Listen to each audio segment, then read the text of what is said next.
परम दयाल श्री ठाकुर जी के रातुल चरणों में शत शत कोटि प्रणाम। परम आराध्या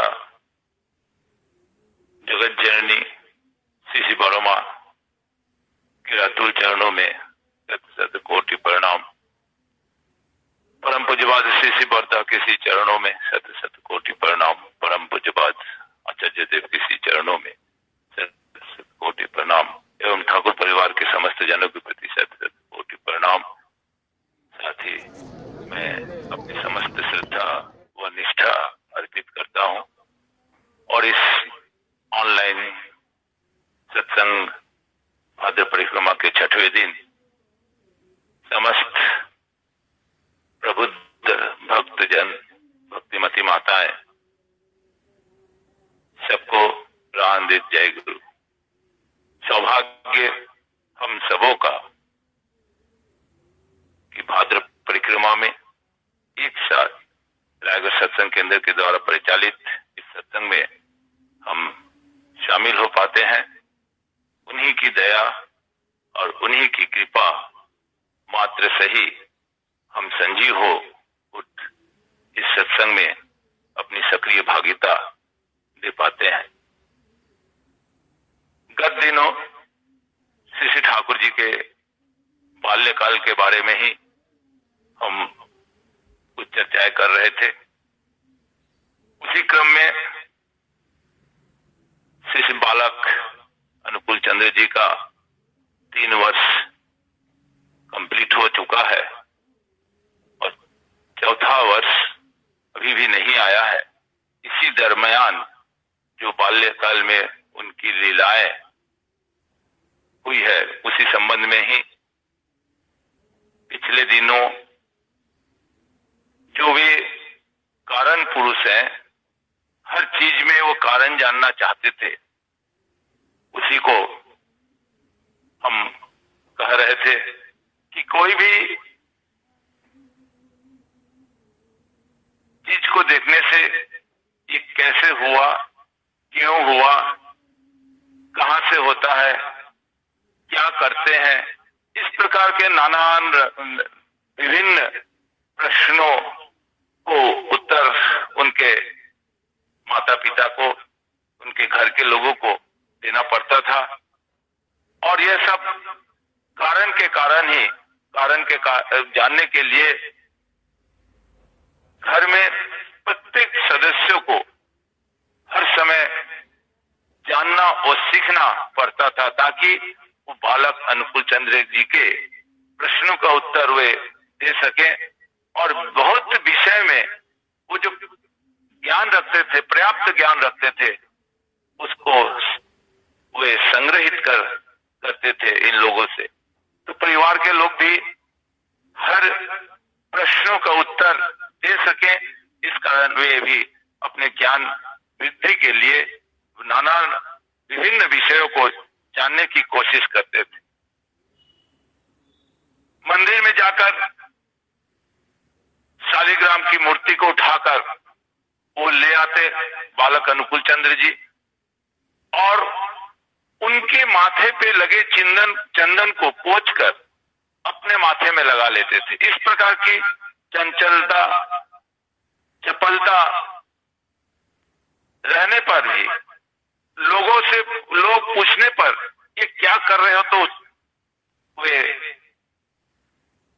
बहुत सुंदर तरीके से वे बोलते थे, ये मेरे माथे पे होना चाहिए था, वो मूर्ति पे क्यों है।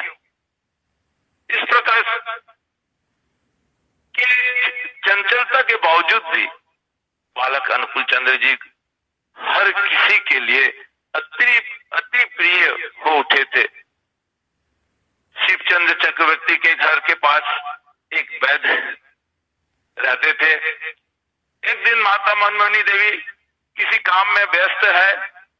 उसी समय कविराज वैद्य जो है वो महाशय घबराए हुए दौड़े दौड़े आते हैं और बोलते हैं, अनुकूल की माँ कहाँ हो, आप कहाँ हो, तुम्हारा लाल कहाँ है। इस प्रकार वो दौड़े दौड़े प्रश्न करते हुए जब वो घर पे घुसते हैं तब माता मनमोहनी देवी बोलती है, क्या हुआ, आप इतना घबराए हुए क्यों हैं, क्यों हाँप रहे हैं? कविराज वैद्य महाराज घबराहट से माता मनमोहिनी देवी के मुख को देखते हैं और कहते हैं, मैंने धूप में वो काली काली कुछ गोलियां मैं सुखा रहा था, सूखने के लिए दिया था धूप में।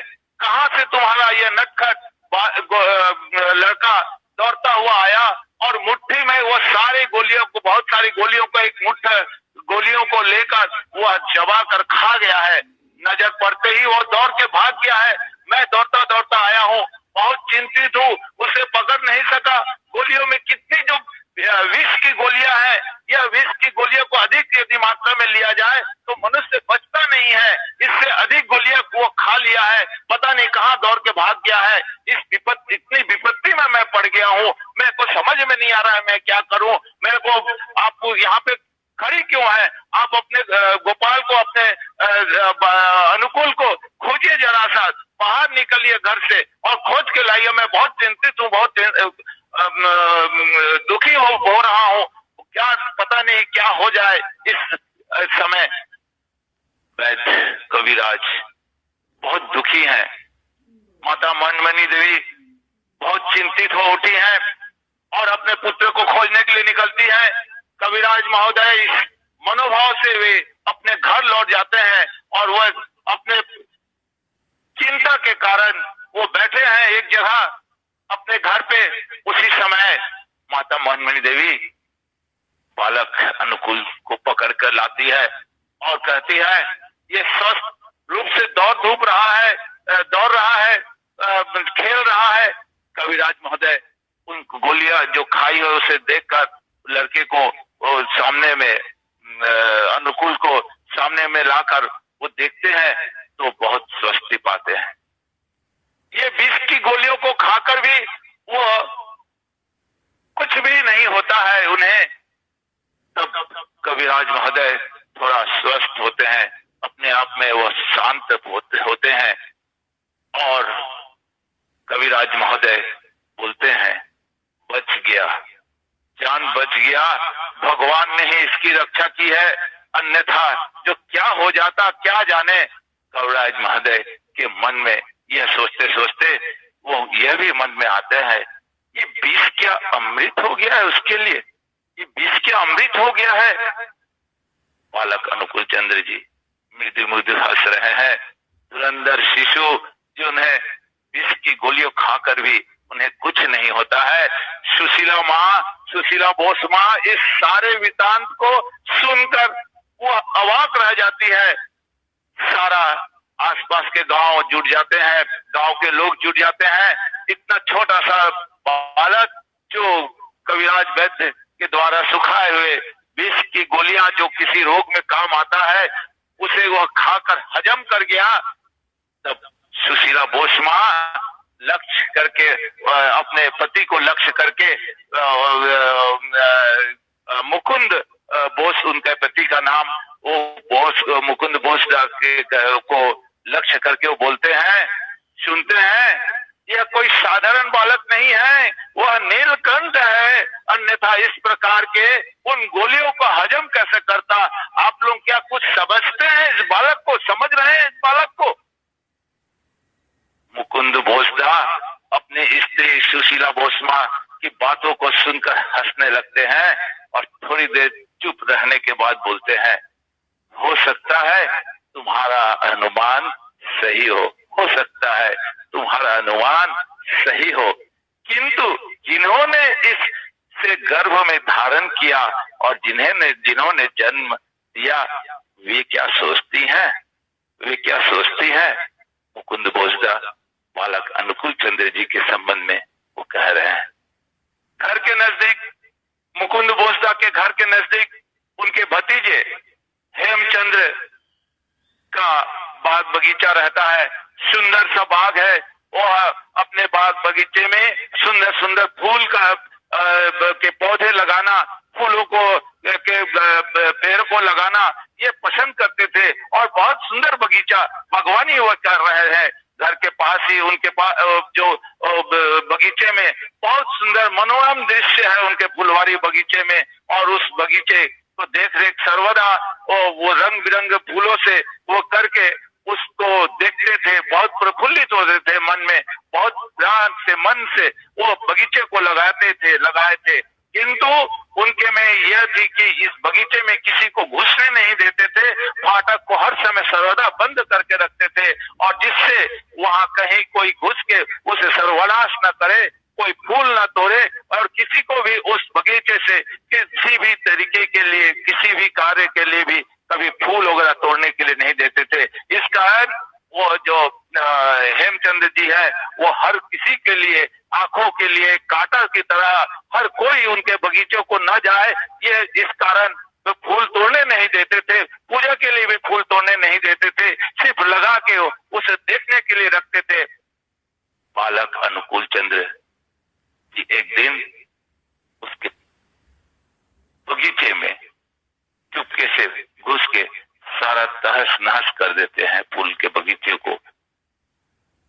इसके मालिक हेमचंद्र जी को जब यह पता चलता है कि उसका बगीचे का फुलवारी जो लगाया हुआ है वो बगीचे का जो फूल पौधे हैं उसको तहस नहस कोई कर दिया है, बहुत आश्चर्य होता है। बोलते वो सोचता है मन मन में, फाटक में तो ताला लगा हुआ था, घेरा भी कहीं से टूटा नहीं है, फिर फुलवारी इतना नष्ट कैसे हो गया, इतना नष्ट कैसे हो गया, बहुत चिंतित है, बहुत दुखी है हेमचंद्र। फिर एक दिन कुछ दिनों बाद पुनः वह बगीचा फिर से तहस नहस होता है, बहुत क्रोध होता है हेमचंद्र को। इस समय वह बगीचे से निकल रहा है और सामने से बालक अनुकूल चंद्र जी मिल गए, बालक अनुकूल मिल गए और आवेश में उनसे पूछते हैं, अनुकूल बतलाना तो किसने यह काम किया है, इस बगीचे का इस प्रकार तहस नहस किया है। बालक अनुकूल चंद्र बहुत सहज सुंदर भाव से, क्यों, दूसरा कौन करेगा, मैंने किया है, यही था उत्तर बालक अनुकूल चंद्र जी का। जिसे सुनते ही हेमचंद्र बहुत नाराज होते हैं, आग बबूला हो उठते हैं और भला बुरा कहने लगते हैं। इतना दुष्ट लड़का है कि इतनी छोटी सी उम्र में, उनकी उम्र अभी 3 वर्ष ही है, हुआ है, पार हुआ है, इतनी छोटी सी उम्र में इतनी बदमाशी, इतना दूसरों को कष्ट दे रहा है, दूसरे को चीजों को नष्ट करता है, रुको मैं तुमको मजा चखाता हूँ। हेमचंद्र जी उसको पकड़ कर ले जाते हैं उनकी मां मनमोहिनी देवी के पास और उनको सजा देने के लिए उनके पास शिकायत करते हैं और कहते हैं, आपका बच्चा इस प्रकार हम लोग मेरे बगीचे को तहस नहस कर दिया है। मां ने खूब उसको डांटते हैं, फटकारते हैं। हेमचंद्र से बोलते हैं, अगर फिर ऐसा करे तो पकड़कर आप भी खूब पीटना। मां कहती है हेमचंद्र जी को, आप भी खूब पीटना। एक दिन हेमचंद्र जी को देखकर बालक हंसते हुए फिर कहते हैं, चाहे जो कुछ कर लो नष्ट तो करूंगा ही, जितने बार इस प्रकार फूल लगाओगे उतने बार मैं नष्ट करूंगा। यहाँ क्या फुलवारी लगा रहे हो, ये कितने दिन तुम इसका भोग करोगे, जहाँ चिरकाल रहोगे वहीं फुलवारी सजाओ, वहीं बगीचे लगाओ, उस बगीचे के लिए अपने जीवन को में लगाओ, उस बगीचे के लिए जीवन में अभी से उसकी तैयारी करो। यह झूठ मूठ का आडंबर फुलवारी बगीचे को लगाकर सुंदरता को बिखरने से तुम्हारा जीवन सुंदर नहीं होने वाला है। देखिए कितना उनकी दूरदर्शिता है, 3 वर्ष की उम्र में कितनी दूरदर्शिता है कि इस भुवन में जो कार्य कर रहे हो वह कार्य जहां जाना है वहां पे वह नहीं जाएगा, वहां पे वो जो जाना है वही कार्य करने है। इसके पीछे जो उसका लॉजिक है, श्री ठाकुर अनुकूल चंद्र जी, बालक अनुकूल चंद्र जी थोड़े दिन बाद दिखते हैं मुकुंद घोष के परिवारों में एक दुखद घटना की सृष्टि हुई।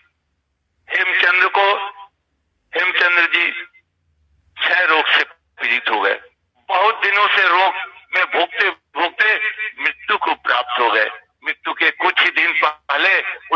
अपने चाची सुशीला देवी से कहे थे, अनुकूल ने ठीक ही कहा था, इन 2 दिनों की फुलवारी को सजाकर क्या होगा। मैं क्या जानता था कि मेरी आयु इतनी कम दिनों की है। यदि जान पाता तो उसके कहने के अनुसार मैं ऊपर की पुष्प वाटिका को सजाने की व्यवस्था करता। यहाँ के लिए इतनी लालायित नहीं रहता। मेरा सब कुछ शेष हो गया। ना भगवान में अपने को मैं लगा सका, ना अपना शौक पूरा ही कर सका। सब कुछ व्यर्थ हो गया, सब कुछ व्यर्थ हो गया। फुलवारी बगीचा यही रह गया और चले गए भोपाल, और वहां पुष्प वाटिका सजाने के लिए। हेमचंद्र जी की मृत्यु के बाद सुशीला देवी टूट जाती है, चिंतित रहती है, शरीर अस्वस्थ रहने लगता है, और अनुकूल चंद्र जी को अपने निकट पाकर वो सारा पीड़ा भुला पाती है और वह सांत्वना पाती है इस गहरे शोक से। इस प्रकार शैशवकाल में, बाल्यकाल में माता जब पूजा करने बैठती है अपने गुरुजी के पास, अनुकूल चंद्र जी बगल में बैठे हुए हैं, नाम जाप कर रहे हैं। कुछ ही देर उनके शरीर से एक तेज निकलता है, उनके शरीर से एक तेज निकलता है। नाम ध्यान प्रयत्न करके उसके तन्मयता जो तेज निकलता है, माता का ध्यान टूटता है, और इस प्रकार वे रोज नाम ध्यान करते समय अनुकूल को अपने सामने में बैठाते हैं ताकि उनकी चंचलता, चपलता को शांत किया जा सके। लेकिन अनुकूल कहाँ, वो तो अपने ही में बस व्यस्त रहते हैं। वो सोचते हैं लोगों के, दूसरों के शांति स्वस्ति के बारे में। इतनी छोटी सी बालक, अनुकूल का 4 वर्ष उम्र आ गया। चौथे साल वे बहुत बीमार पड़े थे और उनके उपचार के बाद रोग बढ़ता ही गया, उनका रोग बढ़ता ही गया। माता मनमोहिनी बहुत चिंतित है, बच्चा बहुत, अनुकूल चंद्र जी बहुत दुर्बल हो उठे हैं, सैया अपने बिस्तर से लग गए हैं, रोगग्रस्त शरीर सूख कर हड्डी मात्र रह गया है। घर के सभी घबरा उठे हैं। मनमोहिनी देवी पुत्र के रोग मुक्ति के लिए अपने गुरु हुजूर महाराज के सम्मुख प्रार्थना करती है और प्रार्थना करके कहने लगती है, गुरु जी, गुरु इसे संभालना आप ही को है, आप ही इसे संभालिए। और दूसरे ही दिन जब इस प्रकार गुरु के पास बैठकर वो प्रार्थना करती है नित्य रोज, उसके दूसरे ही दिन एक सन्यासी का आगमन उस परिवार में पुनः होता है और एकांत में सन्यासी माता मनमोहिनी देवी को कहते हैं, घबराने की बात नहीं है, यह साधारण दिव्य बालक रोग का रोगी है। इस रोग से तुम्हारा अनुकूल को कुछ भी नहीं होगा, कुछ भी नहीं होगा। उस सन्यासी ने उन्हें कुछ उपचार बतला देते हैं। वो उपचार माता मनमोहिनी देवी करती है, उसके प्रबंध करके जो बताए हैं उसको प्रबंध करके वो उसका उपचार करती है और बालक अनुकूल अच्छा होता है, सुंदर हो उठता है, शरीर ठीक हो उठता है। मनमोहिनी देवी स्वस्थ होकर हिमायतपुर के उन वादियों में अनुकूल के बारे में जो आनंद मुखरित होने लगती है अब कि बालक ठीक हो गया है, घर पे भी आनंद का एक माहौल पुनः जग जाता है। और इस प्रकार चौथा वर्ष बीतने के पश्चात 5वें वर्ष भी पूरे नहीं हुए, 5वें वर्ष लग गया है, 5वां वर्ष पूरा नहीं हुआ है और हिमायतपुर में कहीं से एक सन्यासी का पुनः आगमन होता है और साधकों के चलन चरित्र के कुछ असाधारण जो तत्व है वह प्रकाश वह बालक अनुकूल चंद्र जी में दिखता है। और सन्यासी जो एक प्रकृति साधक होते हैं, बालक अनुकूल चंद्र को देखते ही वो आनंद विभोर हो उठते हैं और जो कुछ खाने को बनता है पहले वे बालक को खिलाते हैं वह सन्यासी, उसके फिर अवशेष जो बचता है वह स्वयं प्रसाद के रूप में वह सन्यासी ग्रहण करता है। क्रमशः इस प्रकार दिन चल रहा है। दिव्य बालक ने सन्यासी के जो एक निष्ठ सेवा भाव को जो पहचान लिया था बालक अनुकूल चंद्र, और आनंद में वह लुप्त होकर वह सन्यासी बार बार उस बालक की ही बातें करता है। और वह कोई साधारण बालक नहीं है, सबों को कहता है अवतारी पुरुष है। इस भुवन में वह ग्रहण करके इस भुवन में वो पार लगाने के लिए सबको जो अवतरण हुआ है, यह बातें वो सबों के बीच में वो कहता है कई दिनों तक। वहां इस प्रकार हठात एक सन्यासी जो आया वो पुनः वहां से चला जाता है, लोगों के मन में एक श्रद्धा रखकर, एक याद छोड़कर कि बालक अनुकूल चंद्र जी जो साधारण नहीं है, बालक अनुकूल चंद्र जी की चंचलता दिनों दिन बढ़ती जा रही है। सामान्य भी कुछ भूल त्रुटि यदि होता है, मनमोहनी देवी बहुत उसको शासन करती है। 5 वर्ष का बालक उसको बहुत शासन करती है और शासन करते समय उसको बालक को अनुकूल चंद्र जी को बड़ा कष्ट होता है। और वो भी कहाँ चुप रहने वाले, बालक अनुकूल चंद्र जी माँ के गुरु के पास बैठकर प्रार्थना करते हैं कि माँ को थोड़ा समझाइए। हुजूर महाराज के सभी के सामने बैठे हैं और वो अपना दुख व्यक्त करते रहते हैं कि परमपिता तुम ही देखो जिससे माँ मुझे और दंडित न करे और इस प्रकार कड़ा शासन मुझ पर न करे। मार खाने से मुझे बड़ा कष्ट होता है। माँ को जब मैं देखता हूँ कि चिंतित है, परेशान है, मुझे बहुत कष्ट होता है, मुझे अच्छा नहीं लगता है। हे परमपिता, उस हुजूर महाराज के सभी के सामने बैठकर कह रहा है, हे परमपिता तुम देखना उन्हें सांत्वना मिले, वैसे उन्हें स्वस्थी मिले, वैसा करना। वो मुझे ना मारे, मुझे दंडित न करे। परमपिता तुम ही सब हो, तुम उन्हें थोड़ा सा देखना। माँ के कष्ट से मुझे कष्ट होता है, लेकिन मैं क्या करूं, आप ही उसको निवारण कर सकते हैं, माँ को कष्ट न हो, ये आप देखना। इस प्रकार ठाकुर घर में बालक अनुकूल चंद्र जी की प्रार्थना करते करते आंखों में आंसू आ जाता है और फिर वो अपने ठाकुर घर से निकलते हैं और शांत होकर जितनी यंत्रणाएं माँ को से मिलती है उसको भूलते हैं। फिर वो अपने साथियों के साथ जाकर मिलते हैं, सहज भाव से वह प्राण जग उठता है। फिर वह चंचलता, स्वाभाविक चंचलता, फिर अपने साथियों के साथ मिलकर वो चल रहा है, वो लीला चल रही है। अपने साथियों के साथ पेड़ों के बीच में खेलना, पेड़ों के ऊपर चढ़ना, घूमते फिरते रहना, उस प्राकृतिक वादियों में वो अपने को घूमने फिरने के साथ बच्चों सभी को लेके साथ वहाँ के जो प्राकृतिक चिड़िया है उन लोगों के साथ खेलना, इस प्रकार बच्चे चिड़ियों को लेकर चलना, इस प्रकार वो अपना जीवन और समय हो आया।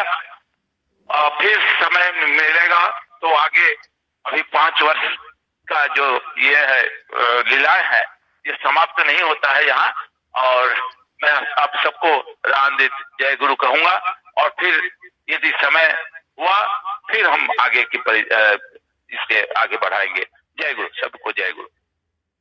परम प्रिय